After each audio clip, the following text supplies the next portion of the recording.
Queridos estudiantes, vamos a comenzar la arqueología del Nuevo Testamento partiendo desde Nazaret. Es la vida de Jesús, la primera parte de esa vida. Y vamos a ir de Nazaret a Belén, Capernaum, Samaria, el mar de Galilea, donde posiblemente terminemos esta primera parte, y luego de nuevo desde el mar de Galilea, llamado también Tiberíades, continuaremos el recorrido hasta la tumba, y de allí veremos cómo el Señor salió triunfante.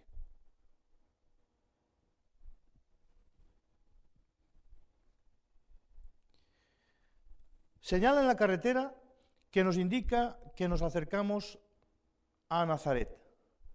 Nazaret se halla situada en medio del camino entre el mar Mediterráneo al oeste y el mar de Galilea al este. A media hora de viaje de la orilla del mar de Galilea se encuentra este pueblecito de Nazaret. El pueblo de Nazaret está ubicado en un monte al norte del país, en la Galilea. Esta es la carretera y la calle principal de Nazaret. Nazaret está habitada hoy por unos 40.000 personas, de las cuales la mitad son cristianos musulmanes. Está dominada por la espléndida iglesia de la Anunciación al fondo. Nos dice la palabra de Dios en Lucas capítulo 1, versículo 26, al sexto mes el ángel Gabriel fue enviado por Dios a una ciudad de Galilea llamada Nazaret. La Biblia dice ciudad, pero el concepto de ciudad que hoy tenemos no corresponde con Nazaret, que no deja de ser un pueblo, si queremos un pueblo grande. Aquí tenemos una vista de la iglesia de la Anunciación. En el año 326 después de Cristo, el emperador Constantino, por la recomendación de su madre, la reina Helena, construyó la primera iglesia en Nazaret. Era una basílica bizantina, sobre el lugar que tradicionalmente se conocía como la casa de los padres de María. Cuando los musulmanes invadieron la región en el año 636, destruyeron la ciudad y permaneció así hasta su restauración por los cruzados en el siglo XII de nuestra era. Un siglo después, los sarracenos masacraron a la comunidad cristiana y demolieron las iglesias. En el siglo XVII, un grupo de frailes franciscanos retornaron a Nazaret y le devolvieron a la comunidad iglesias, monasterios y escuelas. Aquí tenemos la entrada a la iglesia, puerta principal que da al patio donde está ubicada la iglesia en Nazaret. Aquí no son dos árabes, esto es prácticamente una broma. Estos que aparecen en la foto son mi amigo Antonio Cruz a la derecha y un servidor a la izquierda, a la entrada de la iglesia. Corría el año 1986.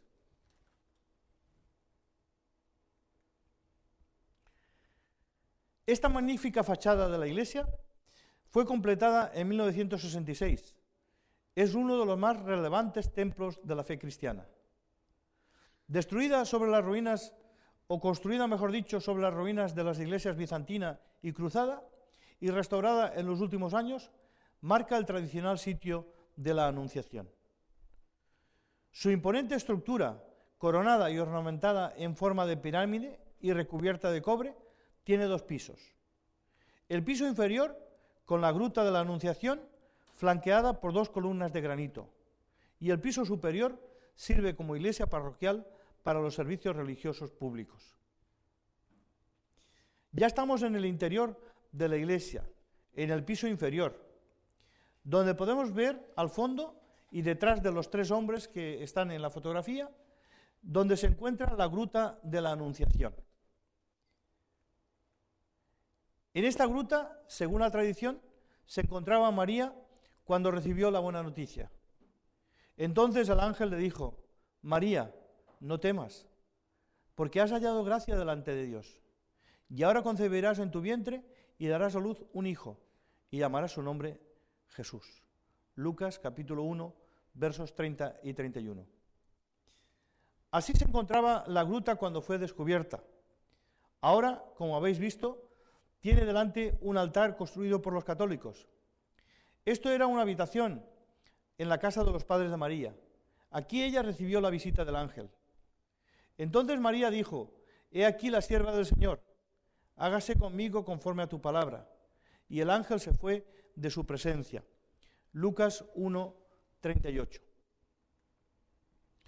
Aquí tenemos dos monedas de los dos emperadores que nos recuerdan los emperadores que gobernaron durante la vida de Jesús. A la izquierda, si podéis leerlo, dice Augustus o César Augustus. Es el emperador Augusto César que gobernó desde el año 31 a.C. hasta el 14 después de Cristo. Fue el emperador que mandó el edicto del empadronamiento cuando Jesús nació. Lucas 2.1. A la derecha tenemos la moneda de Tiberio, emperador que gobernó desde el año 14 al 37 después de Cristo. Por tanto, fue el emperador que estaba gobernando en Roma cuando Jesús fue ajusticiado. Esta es la avenida principal en Belén.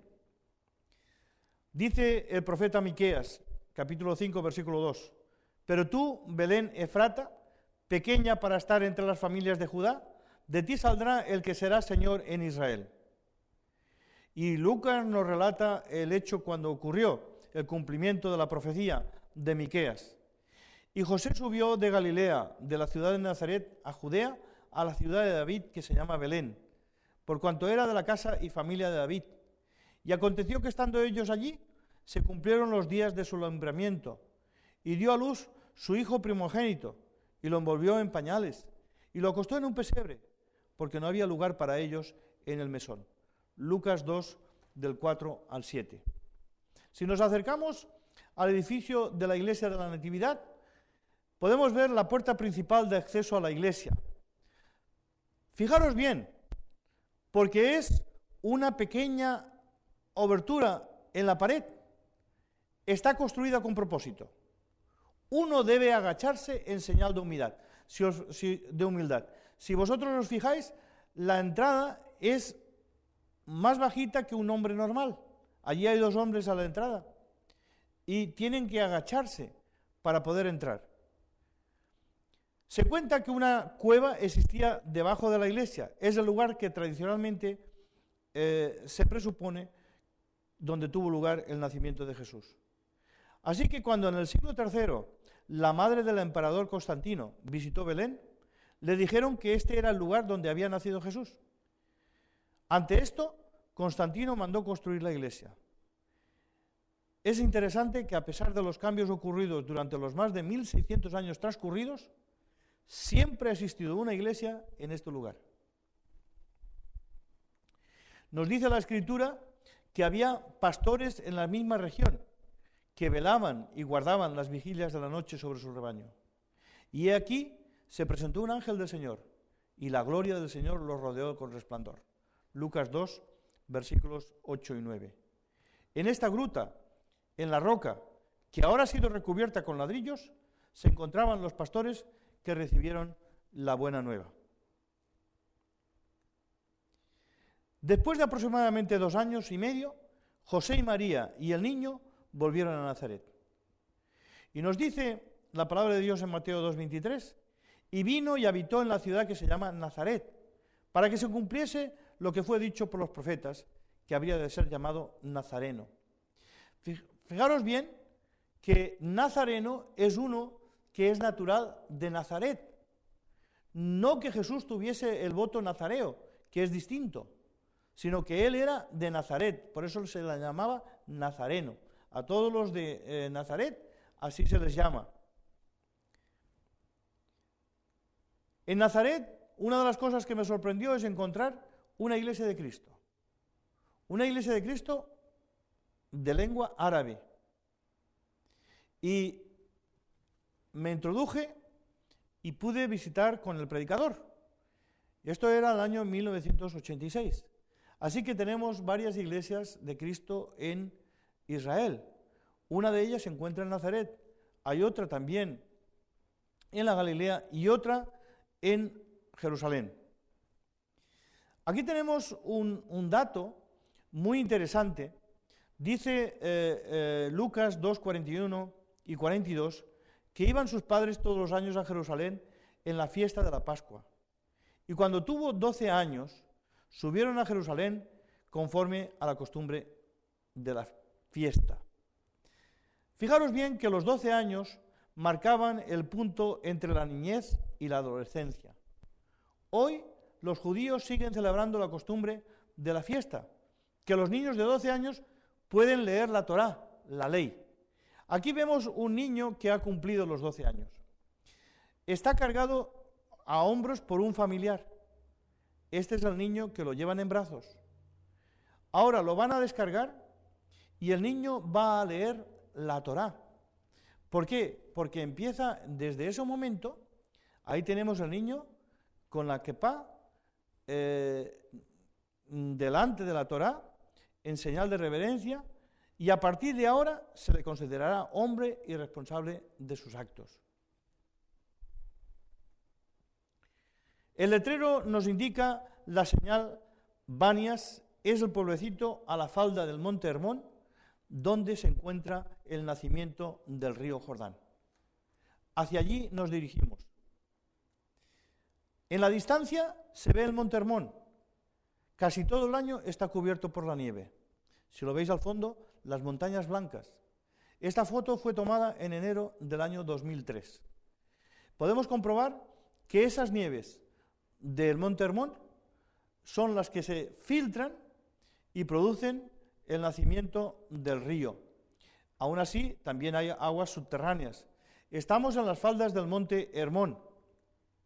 Aquí, muchos turistas que quieren acercarse precisamente para ver dónde nace este importante río, que tanto tiene que ver con la vida de Jesús. Aquí estamos ya en las faldas del monte Hermón y si nos acercamos a la roca, podemos ver el agua cómo sale de entre las piedras, clara, transparente. Es el manantial de agua que origina el río Jordán.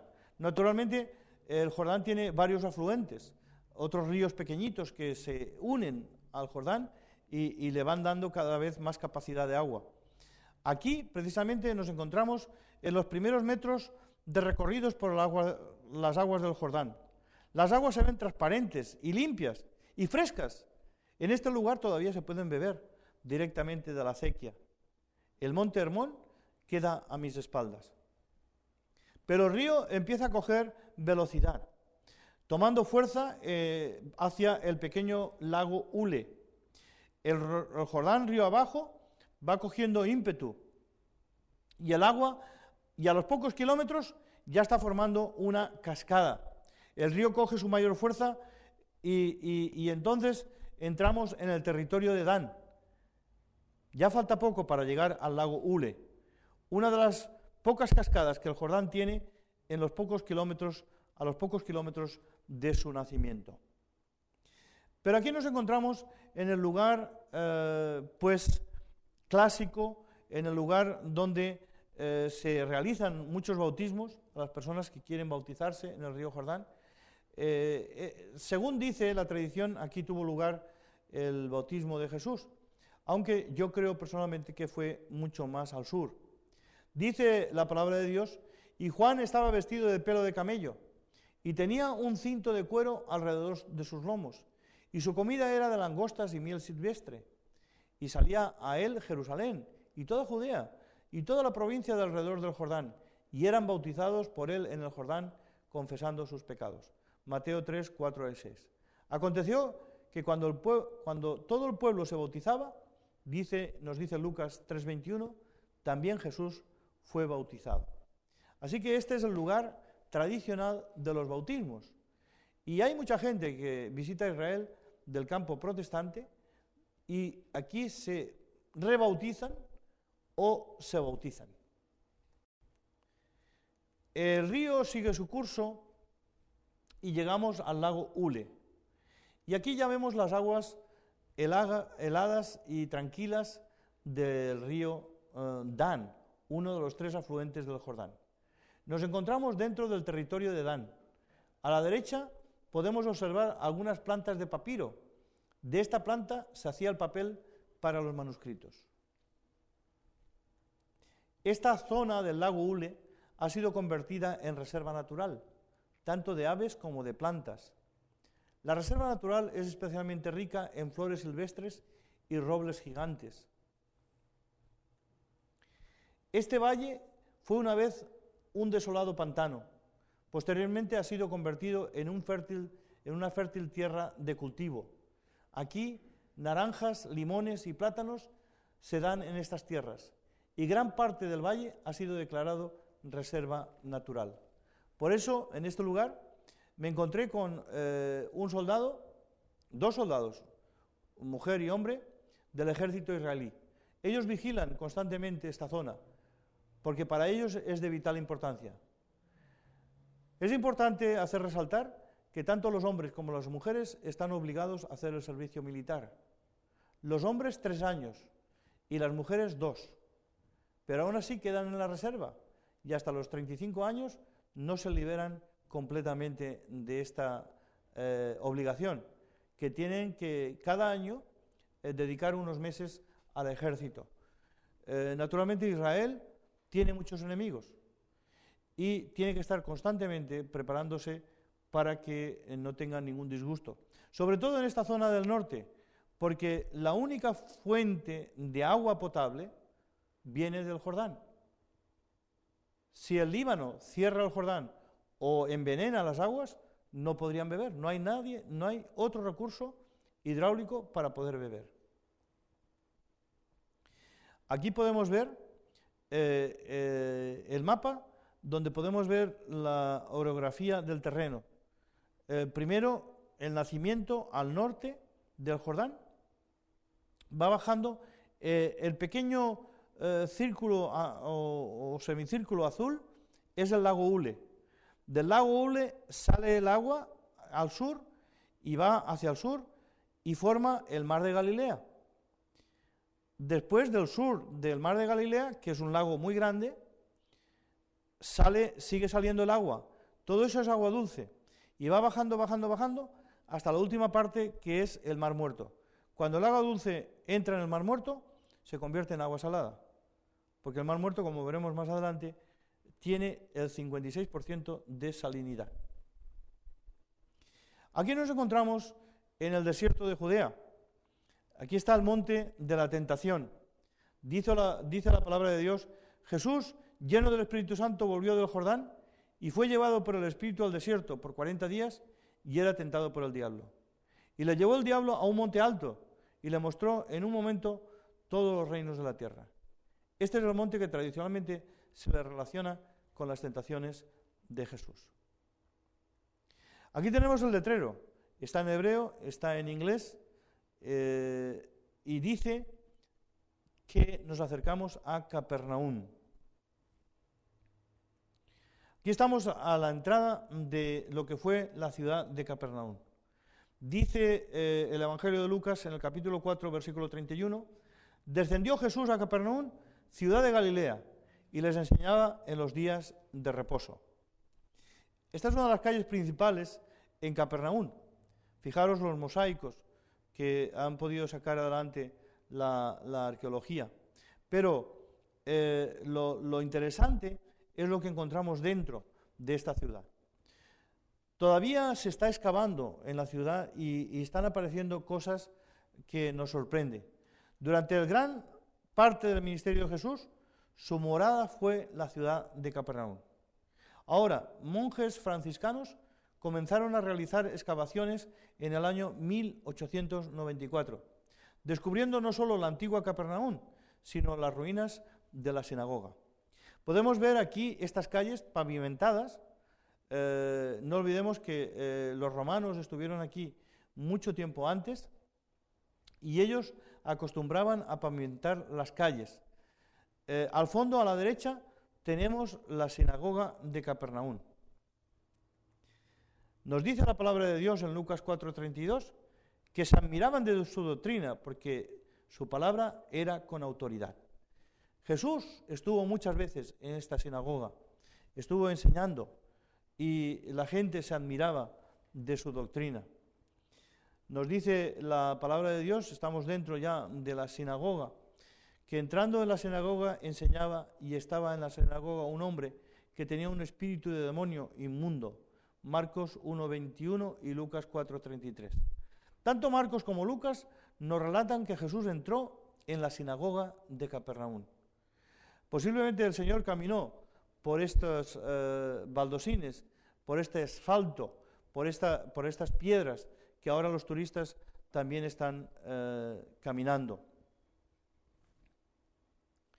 Aquí podemos ver, aún hoy, se puede visitar la sinagoga donde predicó Jesús tantas veces en sábado. Hay que destacar, sobre todo, la ornamentación y la belleza de las columnas, puntos centrales de la edificación. Esta vista de la sinagoga podemos apreciar en la parte izquierda un banco adosado a la pared.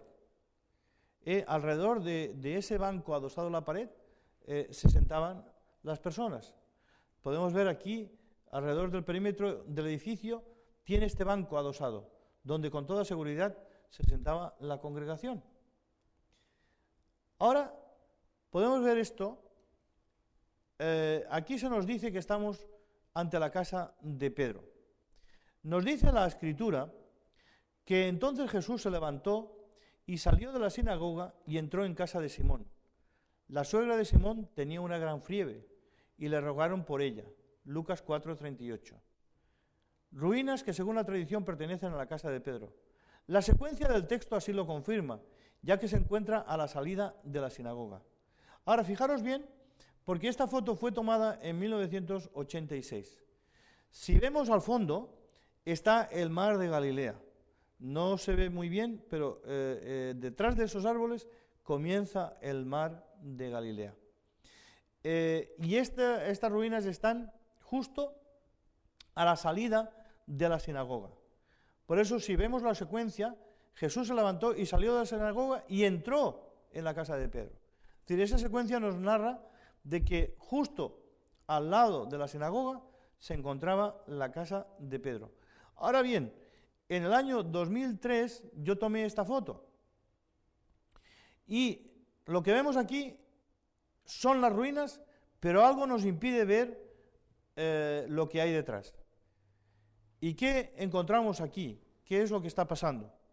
Esta es la foto anterior y esta es la foto que vemos ahora. ¿Qué es lo que está pasando?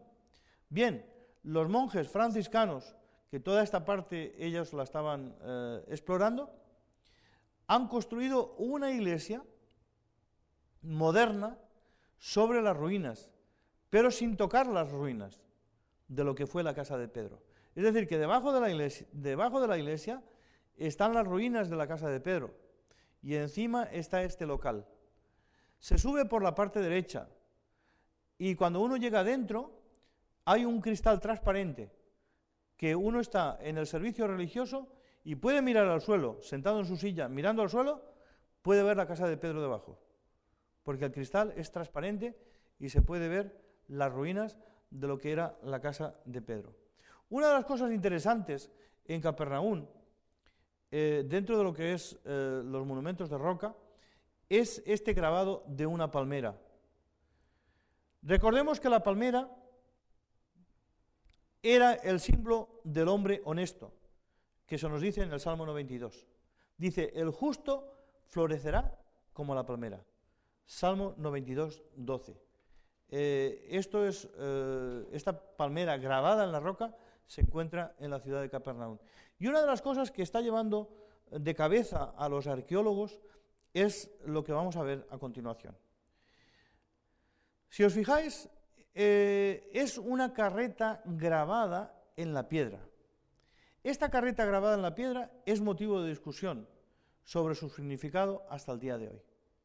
Si nos acercamos más a esta piedra grabada, podemos fijarnos que esta carreta tiene dos ruedas en la parte inferior, que tiene como si esa carreta en el grabado llevara como unas columnas de madera y detrás como si llevara algo. Algunos han querido ver en este dibujo el traslado del arca de la alianza, según el Antiguo Testamento. Pero todos son especulaciones sobre esto. Ahora, lo que sí parece que es una carreta grabada en la piedra y en un lugar tan importante como es Capernaum. Aquí tenemos lo que en la Biblia se llama una rueda de molino. ¿Para qué servían estas ruedas de molino? Esa rueda de molino en la piedra que está sobre un charco de agua porque ha llovido, pero ahí, imaginaos que en ese charco de agua se colocaban las aceitunas y un tronco cruzaba la piedra de molino, ese tronco era amarrado a una bestia, que podía ser una mula, un borriquillo, y iba dando vueltas. Y entonces la piedra de molino iba chafando las aceitunas, las olivas, y iba saliendo el aceite de oliva. Interesante que Jesús dijo, alusión a la piedra, refiriéndose a la persona que pusiera tropezadero a su hermano, que más vale que se atara una piedra de molino en el cuello y se tirara al mar. Estas son las piedras de molino que hay en muchas partes de Israel, porque naturalmente antiguamente el aceite se hacía con este procedimiento. Aquí de nuevo una señal que nos indica que nos acercamos a Samaria. Sebaste, como sabéis, Samaria y Sebaste quiere decir lo mismo, porque Herodes nombró a la ciudad también Sebaste en honor a Augusto César. Cuando nos llegamos a Samaria, lo que nos llama la atención es que está el monte Gerizim. En este monte se encuentra el pozo de Jacob, lugar que se produjo el encuentro de Jesús con la mujer samaritana. Además, este monte, como sabéis, es el monte de la bendición y enfrente está el monte de la maldición, que no tiene ninguna vegetación. Y lo interesante también es que aquí los samaritanos construyeron su templo durante la época intertestamentaria. Y, como sabéis, luego fue destruido. Ahora, cuando nos acercamos a Samaria, lo que nos llama la atención es que Jesús vino a esta ciudad y nos dice Juan capítulo 4 que habló con la mujer samaritana sobre el agua de vida. En la actualidad también se ha construido una iglesia sobre el lugar donde existía el pozo. Bueno, el pozo todavía existe. Aquí tenemos la boca del pozo. No es muy difícil visitar este lugar, o mejor dicho, hoy es muy difícil visitar este lugar porque es territorio palestino. Pero aquí está la boca del pozo, que muy poco ha variado desde los tiempos de Jesús. La mujer le dijo: Señor, no tienes con qué sacarla, y el pozo es hondo. ¿De dónde, pues, tienes el agua de vida? Yo visité este pozo en el año 1986 y bebí de sus aguas. Si veis, ahí hay una carriola, un cubo, se lanza hacia abajo, el pozo realmente es profundo, es hondo, el agua está fresca y está buena todavía en el día de hoy. Si os fijáis, aquí tenemos un sacerdote samaritano con la Torá. Los samaritanos se originaron después de la caída del Reino del Norte, en Israel, en el 721 a.C., cuando los colonizadores asirios se casaron con las israelitas existentes allí, Segunda de Reyes 17. Existía un resentimiento entre judíos y samaritanos, en especial en los tiempos de Jesús. Por eso Juan, en su capítulo 4, nos recuerda: ¿cómo tú, siendo judío, me pides a mí beber, que soy mujer samaritana? Porque judíos y samaritanos no se tratan entre sí. Aquí tenemos otro sacerdote con el Pentateuco. Los samaritanos han conseguido sobrevivir como una raza propia hasta tiempos modernos. Solamente quedan unos cientos de ellos y la mayoría viven en la zona de Samaria. Aquí tenemos un sacerdote samaritano mostrándonos un manuscrito antiguo del Pentateuco samaritano. Muy bien, salimos de camino de Samaria y nos vamos al monte de las bienaventuranzas. Dice Mateo 5:1, viendo a la multitud subió al monte y sentándose vinieron a él sus discípulos.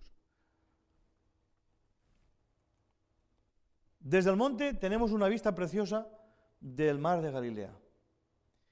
Dice que aquí el Señor Jesús habló a sus discípulos y a una gran multitud. Y abriendo su boca les enseñaba diciendo, bienaventurados los pobres en espíritu, porque de ellos es el reino de los cielos. Una vista del mar de Galilea desde el monte de las bienaventuranzas. En este lugar también es un lugar de peregrinaje y gente de todas partes del mundo van a la cima de la montaña. Y de nuevo aquí, la Iglesia Católica ha construido una pequeña iglesia. Aquí vemos la vista completa de la plaza que da lugar a la iglesia en el monte de las bienaventuranzas. Y desde uno de los balcones de la iglesia podemos observar el mar de Galilea. Es una vista impresionante. Es un gran lago que le llamamos mar. En estos bellos jardines, muy cuidados por cierto, que están alrededor del monte.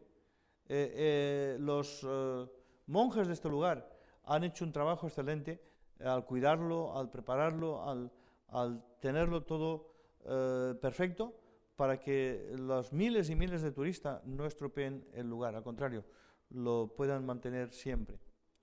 Muchos acontecimientos ocurrieron aquí, en este mar, en estas orillas, también en medio de sus aguas. Estamos ya tocando el agua del mar de Galilea. Jesús hizo milagros y señales. Nos dice Lucas en su capítulo 5, versículo 1 y 2, aconteció que estando Jesús junto al lago de Genesaret, el gentío se agolpaba sobre él para oír la palabra de Dios. Y vio dos barcas que estaban cerca de la orilla del lago, y los pescadores, habiendo descendido de ellas, lavaban sus redes. Lucas 5, 1 y 2. Y dice la palabra de Dios que cuando terminó de hablar, dijo a Simón, boga mar adentro y echa fuera o echad vuestras redes para pescar. Lucas 5:4. Respondiendo Simón le dijo, Maestro, toda la noche hemos estado trabajando y nada hemos pescado, mas en tu palabra echaré la red. Lucas 5:5. Aquí vemos a pescadores hoy en la moderna Israel todavía pescando en el mar de Galilea. Y aquí la pesca que han hecho esos pescadores. Dice Lucas 5:6, y habiéndolo hecho, encerraron gran cantidad de peces y su red se rompía. Todavía hoy, en este mar, hay gran cantidad de peces. Estos son peces y les llaman el pez de San Pedro. Así se les llama. Y os digo que es un delicioso manjar hecho a la brasa. Tuve oportunidad de probarlo. Bien, estudiantes, aquí terminamos la primera parte de la vida de Jesús. En la segunda lección entraremos ya o continuaremos desde Tiberíades, que es el mar de Galilea, nos adentraremos en otros lugares hasta terminar con la muerte y resurrección del Maestro.